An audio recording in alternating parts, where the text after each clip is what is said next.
And I am going to change that floor color because I feel like that's really breaking up the composition. So I am just going to make sure that that is the same color as the white fireplace area.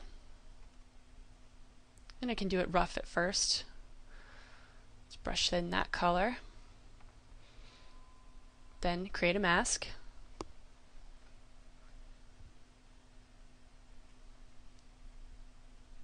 Once I have the color the way I want it. Now that I have my mask, I'll just brush it in where I want that color to be.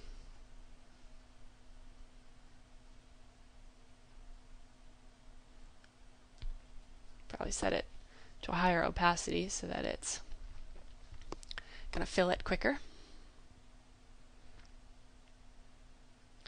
Or I could just select that area using the magic wand tool, which selects things by color. I can feather it just a tiny bit so that it's not a really hard edge.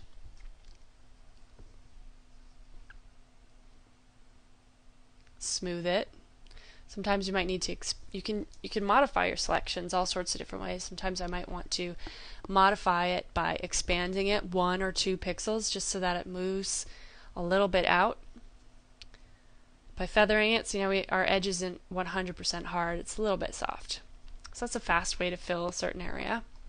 And then I'm just going to brush over those edges ever so lightly with a very small brush, just to make sure that they are smooth and an even line. We've got a little bit of overhang here of our color. First I'm going to add a little bit of noise so that it's not just one flat color. It's got a little bit of texture in it. I'm going to try and match the texture of the chair that it's next to.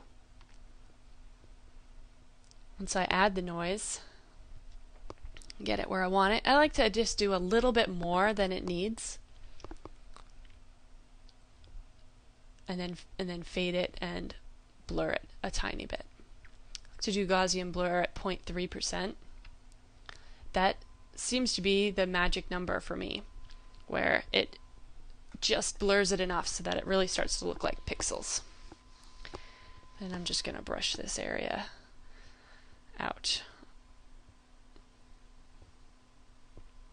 Now it's matching, and it's not such a distraction with that yellowy floor color. Now what I just did was I made a curve and I had it apply only to the selected area by holding down the Option and clicking in between those layers. It's made it so that it only affects the layer underneath it.